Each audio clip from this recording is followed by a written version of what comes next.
Alam mo, pagka habang tumatagal kang tumatakbo, ikaw ay napapagod. Minsan, sa kapaguran, nadadapa. Minsan, nangihina. Minsan, gusto na mag-give up. Praise God. But the Lord will bless us again today. Because God is our strength. Hallelujah. Buksan mo natin ang ating Bibles in the book of Isaiah chapter 40.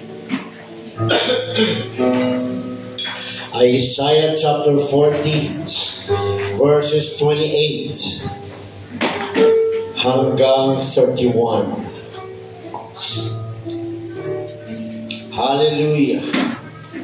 Isaiah chapter 40 verses 28 up to 31. At sabi ng mga kapatid, basahin natin sabay-sabay. Hast thou not known, hast thou not heard, that the everlasting God, the Lord, the creator of the ends of the earth, fainteth not, neither is weary. There is no searching of his understanding. He giveth power to the faint. Sabihin natin sabay-sabay, power. Praise God. And to them that have no might, he increaseth strength. Sabihin natin, strength. Even the youths shall faint and be weary, and the young men shall utterly fall. But they that wait upon the Lord shall renew their strength. They shall mount up with wings as eagles. They shall run and not be weary, and they shall walk and not faint. Praise God. Hallelujah. Hallelujah. Praise God. Hallelujah. Buksan natin sa book of Titus 2:13. Titus 2:13. Looking for that blessed hope and the glorious appearing of the great God and our Savior, Jesus Christ. Glory to God. Patuloy natin purihin ang Diyos na buhay. We have only one God, and His name is Jesus. Our church, let's feel His presence. Let's join our hearts in praising the one true God. Worship Him right now. You gotta let go. You give your best to Him right now. Worship Him. Open your mouth wide and worship Him right now. Raise up your hands. Let go. Let go. Ngayon pa lang, ipakita mo na na ikaw ay nagpupuri sa nag-iisang Diyos. Ngayon pa lang, pagkakawala ka na sa kwento mo, lumabas ka na. Ngayon pa lang, magpuri ka na sa Diyos. Bago ka matanggap ang mensaya, purihin mo na siya. Ngayon pa lang, ibigay mo yung lakas sa Panginoon, because He deserves your highest praise. He deserves your cry. He deserves your loud voice. He deserves your words. He deserves your unique voice. He deserves your hands. He deserves your worship. Hallelujah. Praise God. Let us pray. Lord,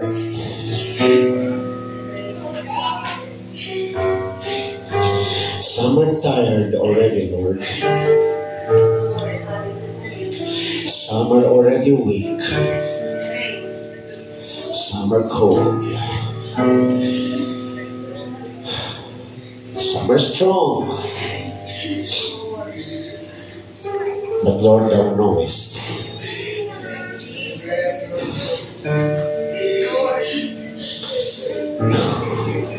Only you knows what's in our hearts. Only you knows when can we still stay.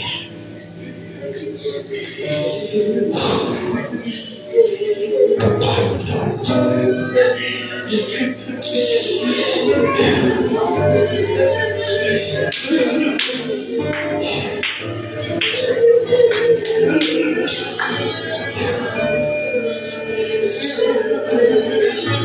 Pero kami nagpapasalamat, Panginoon. Meron kaming Diyos na ikaw na kahit wala kami nakikita, andyan ka. Kaya kahit na wala kami nakikita ang ginagawa mo, alam namin mayroon kang ginagawa.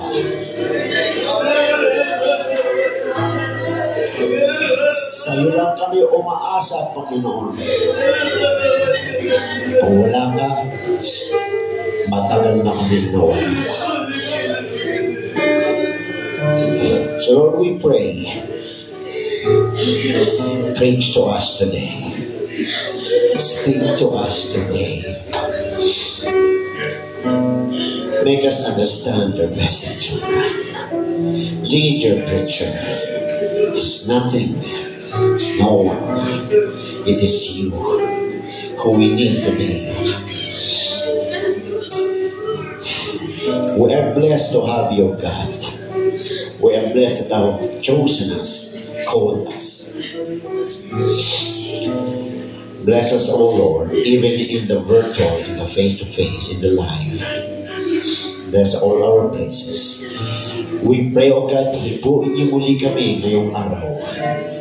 Hanggang katapusan, Panginoon. Mausap ka sa amin. Kausapin mo bawat isa, O God. Dahil hindi ko alam ang pinagdadaanan ng bawat isa, pero alam mo, Panginoon. Sa iyo lamang, O God, ang lahat ng papuri, pasalamat, pagsabat, pagdakila. In Jesus' mighty name we pray. Everybody say amen. Hallelujah. Glory. Glory. Holy. Jesus. Oh. Oh God. At i-recite natin ang ating church memory verse na matatagpon sa Deuteronomy 6:4-6. Sabay-sabay. Hear, O Israel, the Lord our God is one Lord. And thou shalt love the Lord thy God with all thine heart, with all thy soul, and with all thy might. And these words I commanded thee this day shall be in thine heart. Praise God. Sabi ng mga iyong katabi, sabi mo, mahal ka ng Diyos. Hallelujah. At ang pamagat ng mensahe ng Panginoon ay soar in the heat. Get closer to God. Soar in the heat. Get closer to God. Pero tayo mo po, mga kapatid. Hallelujah. Praise God. Hallelujah. Napakaganda na mensahe ng Diyos. So I want us to focus on ourselves, sa ating sarili, dahil alam naman natin, nakakapagod na minsan. Tagal na. Kailan ba ang rapture? Yung iba naman, huwag muna, hindi pa ako handa. Yung iba naman, gusto ko na mag-rapture, pagod na ako. Yung iba naman, parang gusto ko lang tumigil, parang nakakapagod na. Praise God. Pero sabi nga dito mga kapatid sa Isaiah 40 verse 28, Hast thou not known? Hast thou not heard that the everlasting God, the Lord, the creator of the ends of the earth, praise God. Ang pinag-usapan lang dito mga kapatid ay yung ating Diyos na pinupuri. Praise God. Diyos na lumikha ng salibutan. Sabi nga dito, no? The creator of the ends of the world. Tapos na sa Diyos yung umpisa, yung katapusan, tapos na yun sa Diyos mga kapatid. Tayo nilalakaran pa lang natin. Yan ang ating pinag-uusapan dito mga kapatid, no? Siya ay nagpapakilala bilang everlasting God, creator of the ends of the world. Siya ang nag-create ng umpisa hanggang katapusan. Alam niya ang lahat mga kapatid. Praise God. Hallelujah. Kasabi nito, no? Has thou not known? Has thou not heard? Marami nagpipreach, marami nangangaral tungkol sa nag-iisang Diyos na ito mga kapatid. At ang sabi nito mga kapatid, fainteth not, neither is weary. Hallelujah. Hindi po siya nag-faint mga kapatid.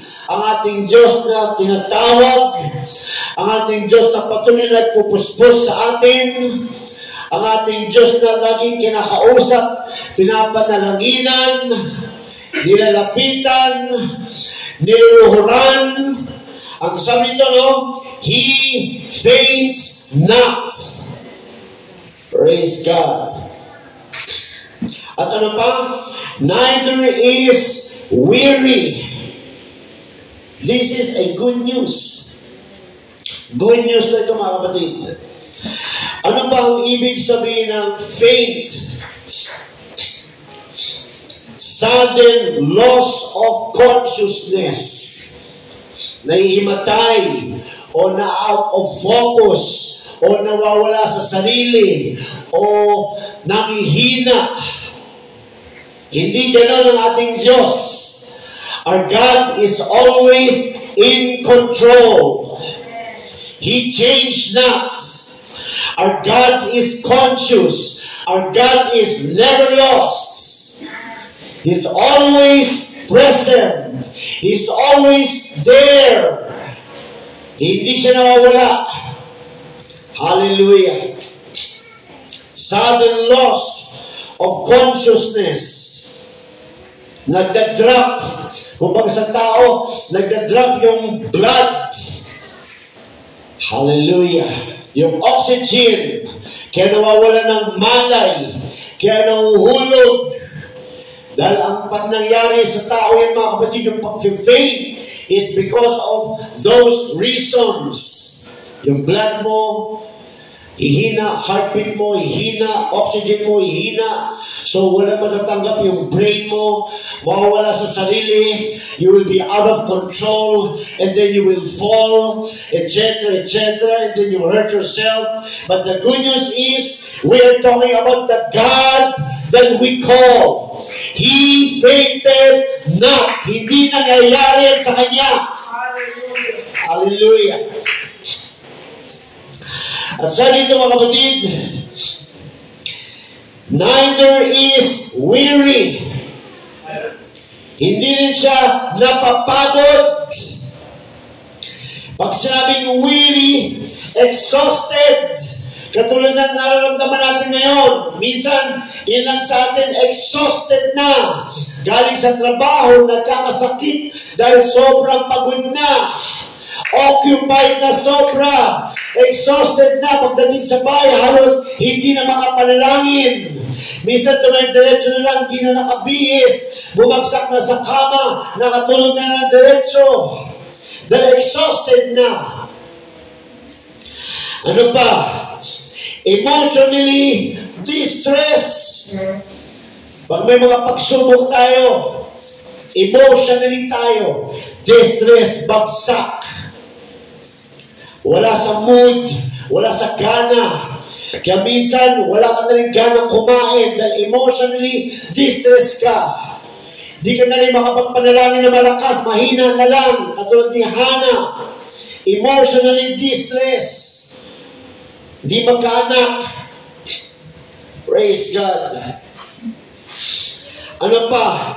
Human frailty. Praise God. Need of strength. Wala nang lakas.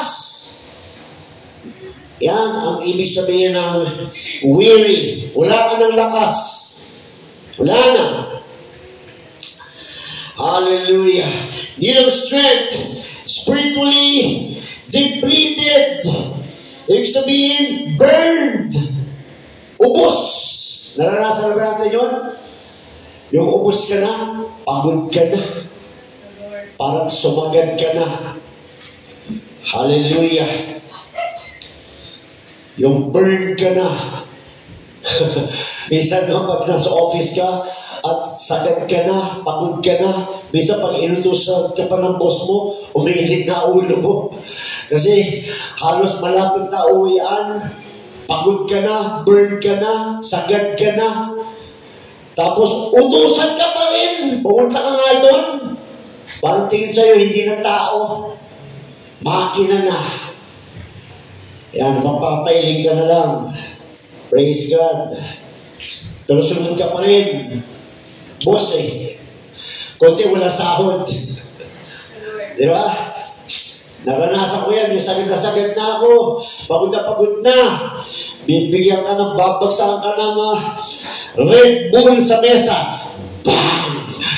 You have to go overnight and finish that. I need that tomorrow early in the morning. Hindi mo alam kung iinit ang ulo mo, sasabog ka, uiyak ka. Praise the Lord. Ganyan ang weary. Pero ang sabi dyan mga kapatid, neither is our Lord weary. Never siya naging exhausted sa'yo. Never siya naging pagod para sa'yo. Never siya titigil para sa'yo. Never siya give up para sa'yo. Hindi ka niya iiwan. Hallelujah. Hallelujah. Bakit? Dahil kahit bata ka pa o matanda ka na, nararanasan niya ng tao. Kaya nga sabi sa 29, He giveth power to the faint. Kaya niya magbigay ng power sa mga nangihina. Kaya niya magbigay ng kalakasan sa mga nangihina. Kaya niya. Dahil sa Diyos, hindi sa tao. Kaya niya. Kung ano kailangan mo, kaya niya. Hallelujah. Kaya kung ikaw nangihina, sabi niya, He gives power to the faint. Hallelujah. And to them that have no might, wala nang lakas, wala nang feeling authority, wala nang kapangyarihan. Anong sabi dito? He increases strength. Dahil bilang tao, minsan bumababa na yung strength natin. Humihina na tayo mga kapatid. Pero ang sabi dito, siya magbibigay sa'yo ng strength. Minsan nagtatestimony tayo. Parang pagod na. May mga sakit. Pero andito ka pa rin. Hallelujah. Nakakapagpatuloy ka pa din. Dahil sa totoo lang, sa kabila ng iyong kakulangan, sa kabila ng iyong kahinaan, sa kabila ng iyong pag-ahagulgol, sa kabila ng iyong mga nararamdaman na mga pain, maging mental, maging physical, hindi mo minsan naalala na ang Diyos kasama mo, hindi ka nag-iisa. Hallelujah. Kaya sabi sa verse 30, mga kapatid, even the youths shall faint and be weary. Kahit bata pa, natin isipin na lagi silang malakas. Mga elders, mga leaders, huwag natin ilagay sa isip natin na lagi silang malakas. Although yan ang gusto ng Diyos, pero tayo ay nakakaranas pa rin ng kahinaan, ng kalungkutan, ng kabigatan, ng pag-iyak. Nakakaranas pa rin tayo. Even the youth. Kita mo, pati youth. Di ba dapat ang youth masigla? Di ba? Pag youth ka, dapat mabilis ka tumakbo, di ba? Kayang lampasan yung mga matatanda. Hallelujah. Pero sabi dyan, even the youths, pinapakita dito ng Diyos, mga kapatid, na kahit youth pa tayo, makakaranas ka pa rin ng panghihina. Kahit na youth ka pa, makakaranas ka pa rin ng pag-faint, out of control, lose of consciousness, you could fall. Kaya may mga bumabagsak pa rin. Hallelujah. Even the youths shall faint and be weary. Kahit youth pa, mapapagod din ang youth, mga kapatid. Hallelujah. Kahit youth pa sila, makakaranas din sila ng kapaguran. Kaya minsan, pagka nagkakaroon na ng puspusan, pagkakaroon ng pag-iiyak, dahil kahit youth hanggang sa matanda, humihingi pa rin ng kalakasan sa Diyos. Humihingi pa rin ng direksyon sa Diyos. Humihingi pa rin ng power sa Diyos para magpapatuloy. Dahil parang ang tagal. Parang ang tagal. Hallelujah. So, dalawang pinakita dito, mga kapatid, kung gaano ka-capable ang Diyos sa ating incapabilities. Pinakita dito kung anong kaya ng Diyos. Pinakita dito na kung ano ang kulang mo, kaya ng Diyos. Hallelujah. Sa verse 28, pinakita dito na hindi ang Diyos katulad natin. Kung tayo ay nag-faint, God faints not. Kung tayo ay napapagod, hindi napapagod ang Diyos. So ano ibig sabihin nito? Hallelujah. Hallelujah. Praise God. Kaya sabi sa 31, but they that wait upon the Lord shall renew their strength. Para makapag-intay ka kay Lord, you have to be in the Lord. Praise God. So nagpapatungo ito sa mga mananampalataya. Nagpapatungo ito sa mga believers na. Nagpapatungo ito sa naghihintay na lang sa kanyang muling pagbabalik. Kaya lang walang nakakalam kung kailan siya babalik. At sa ating paghihintay, dumadanas tayo ng maraming kasubukan. Minsan mabato-bato ang buhay. Minsan mabundok ang buhay. Minsan patag ang buhay. Minsan matulas ang buhay. Iba-ibang klase ng buhay. Kaya na ating karanasan habang naghihintay tayo sa pagbabalik ng ating Panginoon Hesus. But take note, church, kahit na ganyan ating kalagayan, the Lord knows that we faint. The Lord knows that we get weary. Alam ng Diyos ang kung hanggang saan lang tayo. Pero sinasabi niya sa verse 31, mga kapatid, sa mga naghihintay, ibig sabihin, sa mga nagpapatuloy, sa mga nananatili, sa mga umaasa, sa mga naniniwala. Ano sabi niya? But they that wait upon the Lord shall renew their strength. Renew here means change. Kung kailan pababa na ang iyong strength. Hallelujah. God promised us, church, that He will renew your strength. Kung nalulungkot ka na, pasisiyahan ka ulit ng Diyos. kung nanghihina ka, palalakasin ka ulit ng Diyos. Hallelujah. Yun nga lang, itong 31 ay instruction. Gusto mong maranasan ang renewal of the strength. Kailangan mo manatiling naghihintay sa Kanya. Kailangan mo manatiling. Huwag mo hintayin. Hallelujah. Huwag mo hintayin. Huwag mo hintayin.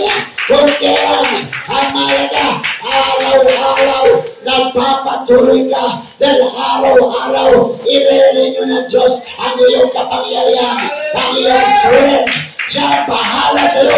Dahil alam niya kung hanggang saan ka lang. Alam niya kung anong klase ka. Alam niya ang tao ka lang. Pero dahil alam niya at siya ang creator mo. Siya bahala sa iyo. Basta manatili ka lang. Hallelujah. At sabi ito mga kapatid, they shall mount up. Mount up, not mount down, mount up. With wings as eagles. You know what, church? If you study eagles, they can fly higher than 10,000 feet. And in the record, they flew already up to 20,000 feet. At alam niyo kung paano nila nagagawa yun? Ginagamit nila yung thermal sa air sa taas. Ano yun? Yung init ng hangin sa taas, ginagamit nila. Dahil pag tumating na para sila sa level na may init na mga kapatid, malapit na sa sun mga kapatid, hindi na nila kailangan magbuwagay-buhay ng kanilang pakpak. Nag-control na lang sila sa thermal. Ginagamit nila ang thermal para sila ay makalipad ng relax.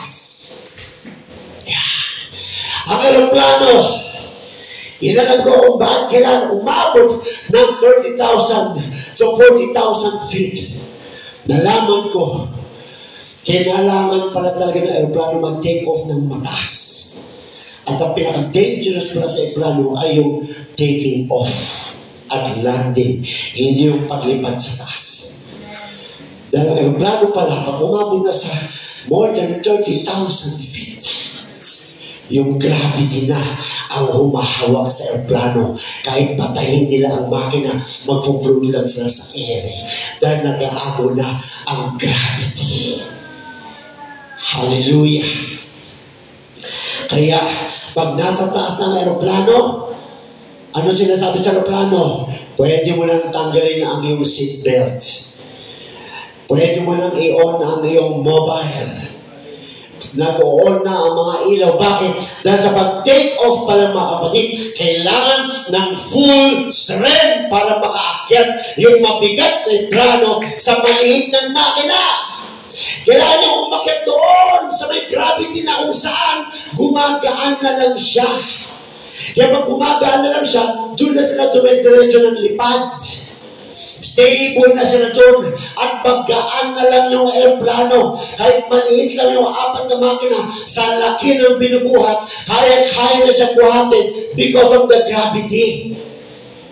At pag-landing, yun na naman, fasten your seatbelt. Dahil mabigat na naman yung pag-landing, mga kapatid. Ganun ang ginagawa ng eagle. Kung hindi siya nagagamit ng thermal, kung hindi siya nagagamit ng heat, mga kapatid, lagi silang magwawagay-gay ng kanilang mga pakpak at maaari silang mapagod at maaari silang mahulog. Kaya ginagamit nila ang thermal para sila ay makalipad ng mataas. Talagang nire-reach nila yun, mga kapatid. Nire-reach nila. Katulad ng aeroplano, kailangan may makina para maabot yung mataas. Ganon din ang eagle. Kailangan niya mag-strive para umakyat siya doon sa level na may thermal. Dahil pag nandun na siya sa level ng thermal, hindi niya na kailangan maggamit ng pakpak. Mag-glide na lang siya dahil yung heat, pinubuhat na lang siya. Nag-enjoy na lang siya lumipad. Hallelujah. Pero bago makaabot ang eagle sa thermal, kailangan niya mag-strive. Kailangan niya mag-strive para makaabot siya doon. Hallelujah.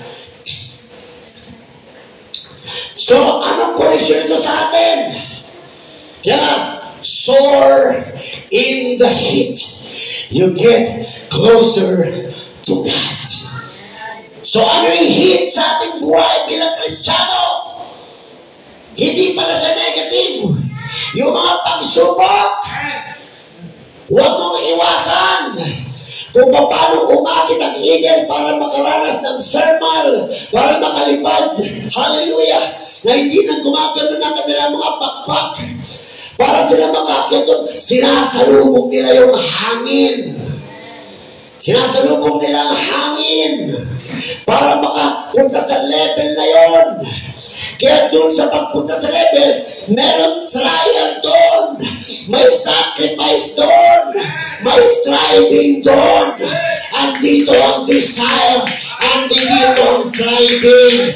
Kung gusto mo yung desire mo, maabot mo, kailangan mo mag-strive para mapunta ka sa heat. Pag andun ka na sa heat, hindi mo na kailangan mahirapan. Because when you go higher, you get closer to God. When you get closer to God, God is in control of your life. Woo! Hallelujah! Kaya sabi ito mga kapatid, they shall mount up with wings as eagles. They shall run and not be weary. Hindi ka na mapapagod dahil sinagupa mo, sinalubong mo, yung hit mo, pinuntahan mo. Pero bago mo mapunta ng hit mo, sinalubong mo ang pagsubok mo. Hindi mo iniwasan. Naniniwala ka na yung pagsubok mo, ginagamit ng Diyos para palapitin ka sa Kanya. Ginagamit ng Diyos para palalimin ka. Ginagamit ng Diyos para palakasin ka. At pag nandun ka na, doon mo mararanasan na kasama mo ang Diyos dahil napagtagumpayan mo ang mga pagsubok mo dahil sa Kanya. Hallelujah. Hallelujah.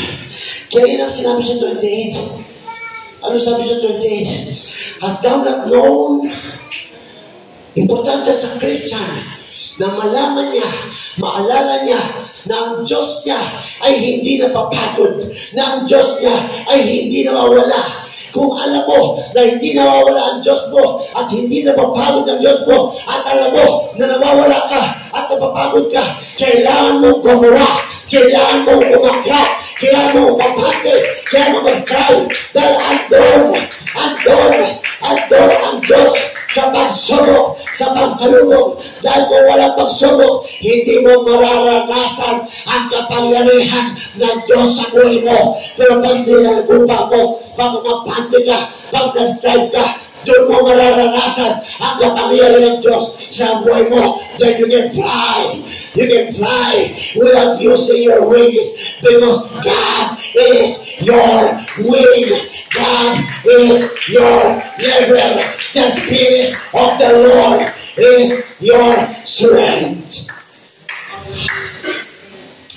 Hallelujah. Hallelujah. Kaya pala sinabi ng Apostol Paul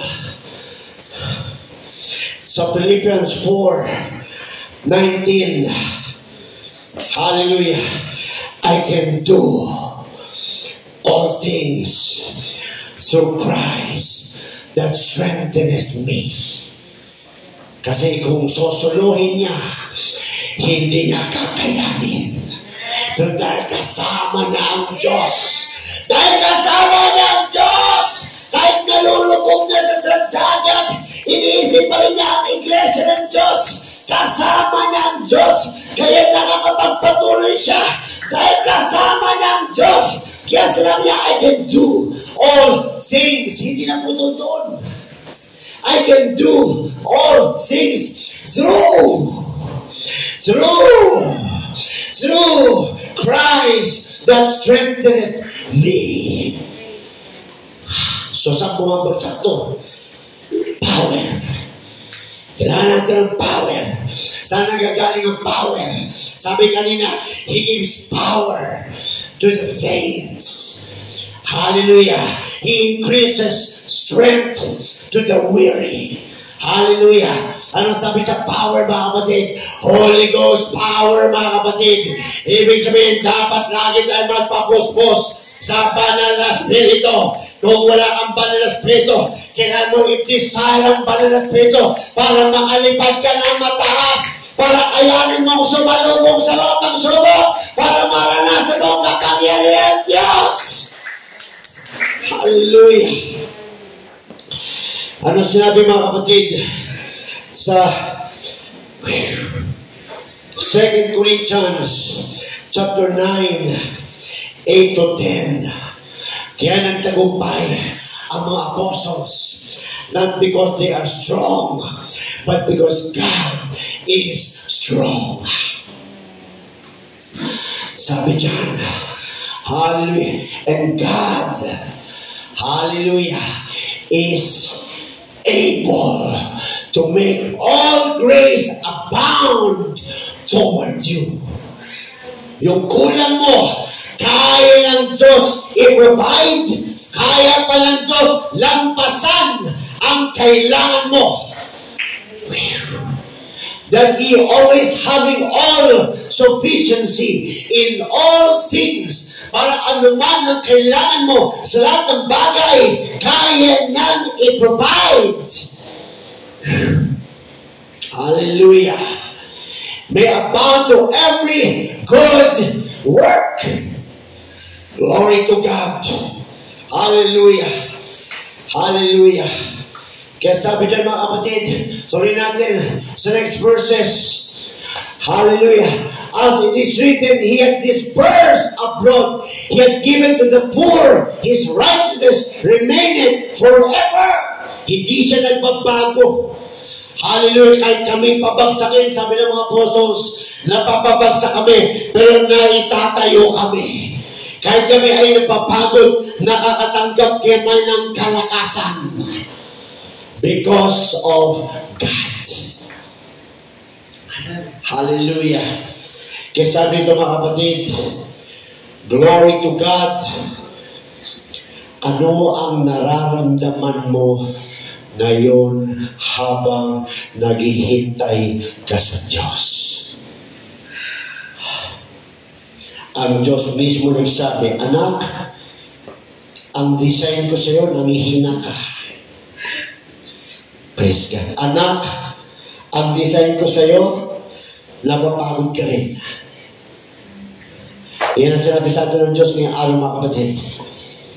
Anak, ang design ko sa iyo, limited ka. Limited ka.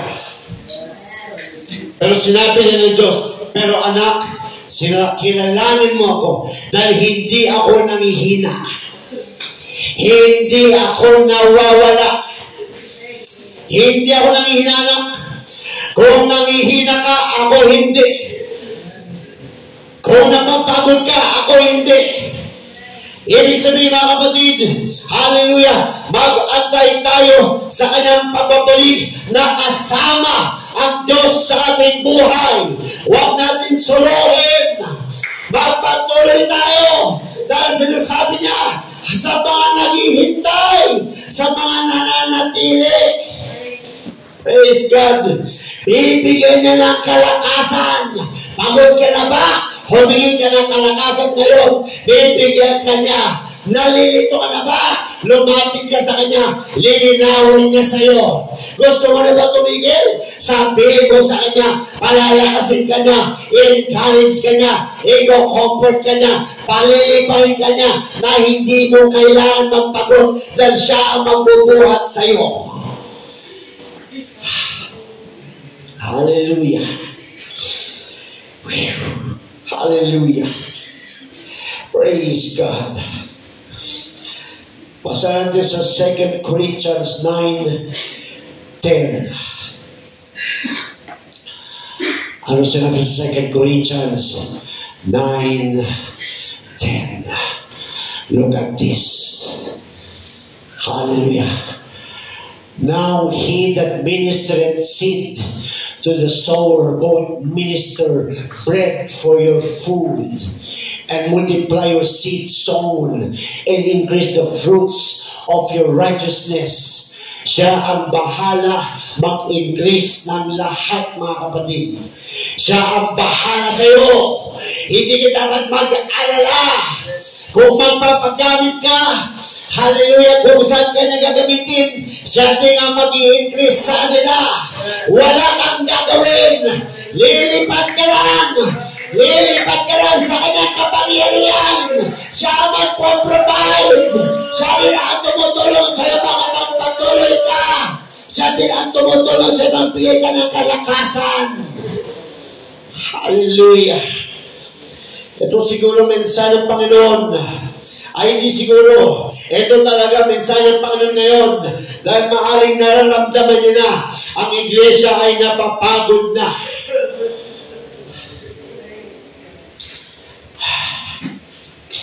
Kanina pa sa devotion, minsan nawawala ang first love dahil pagod na, nalamig na, nangihina na. Gusto magsalita ang Diyos sa atin sa araw ito. Anak, lumapit ka lang sa akin. Kung ikaw ay getting weary, I will increase your strength.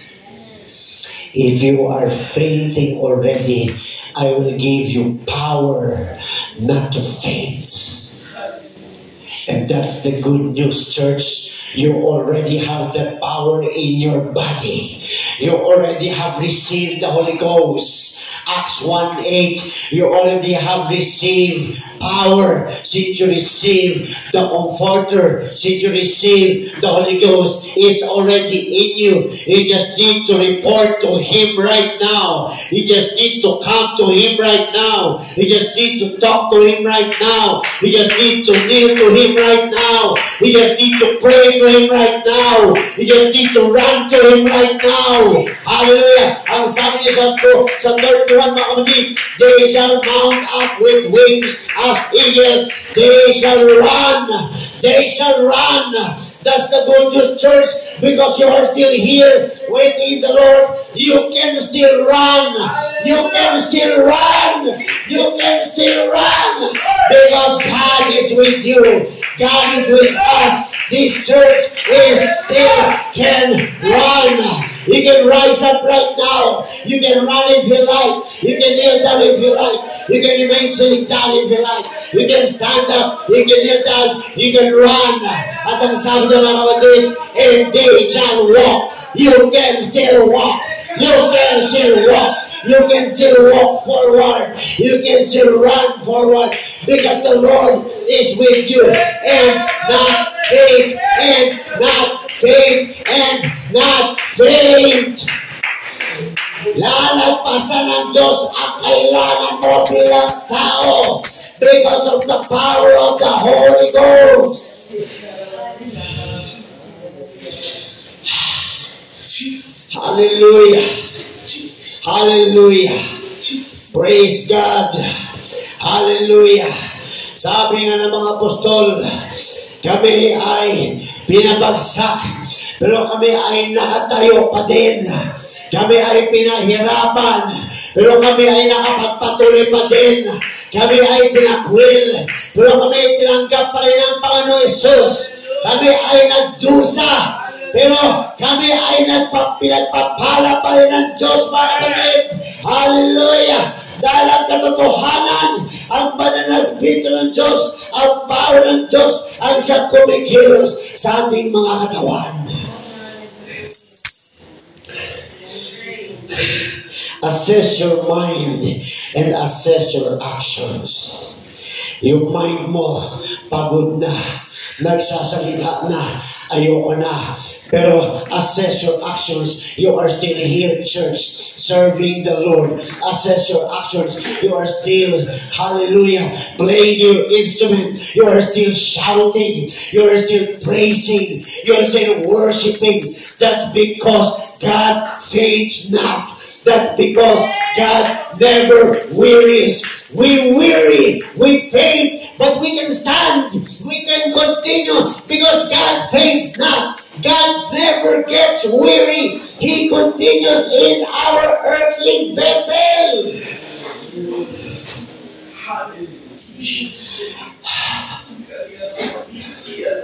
Hallelujah. How long can you wait till He comes? How high can you fly till He comes? Gayahin natin ang eagle, mga kapatid. Strive. You want to feel God's presence today? You need first to strive. You need first to get down on your knees. You need first to raise up your hands. You need first to close your eyes. You need first to meditate on the Lord.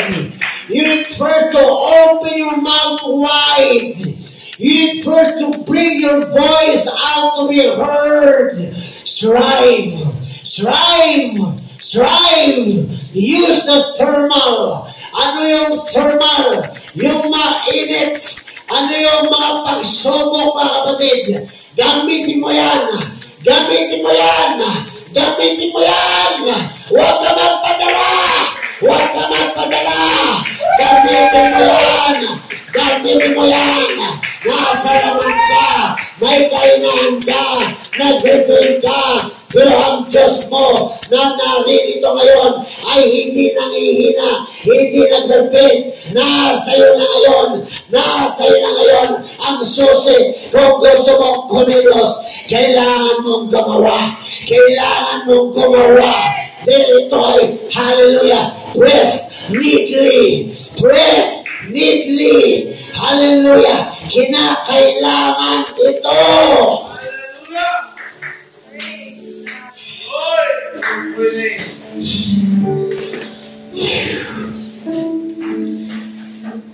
This verse is a blessing. Gustong sabihin sa ng Diyos, ngayon pa lang, na may kasagutan na ang lahat ng iyong pangangailangan. Kailangan mo lang lumapit sa Kanya.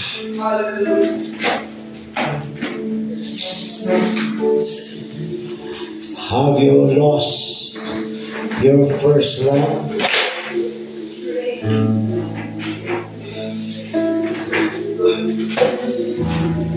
Have you lost your first love?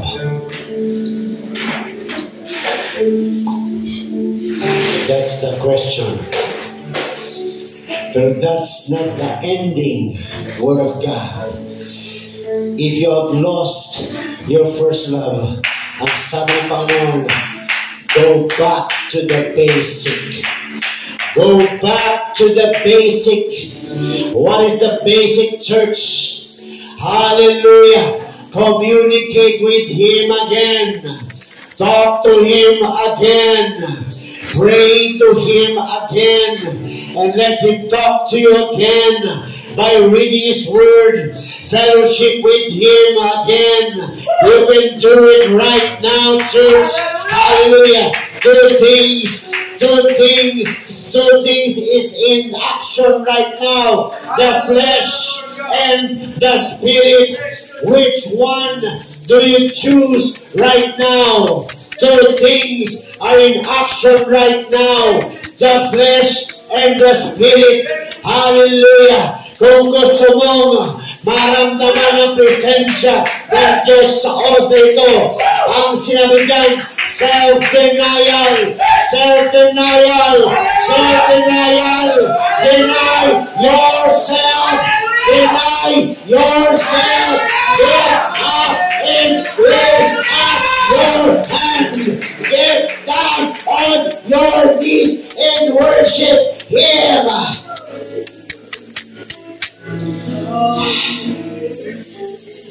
Huwag mong paintulutan na masanay yung katawang laban.